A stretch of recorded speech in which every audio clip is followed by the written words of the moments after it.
girls who are aspiring to do this as well. So you are interested in medicine. Which year you are in now? Year 8. Year 8. So you take your science subjects in GCSE, huh?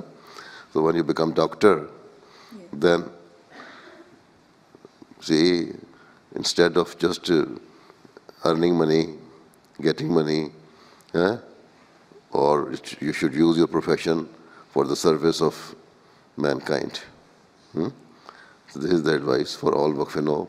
So in this way, while serving the mankind, you will also be able to spread the message of Islam in your surrounding, to your patients and all other people, right?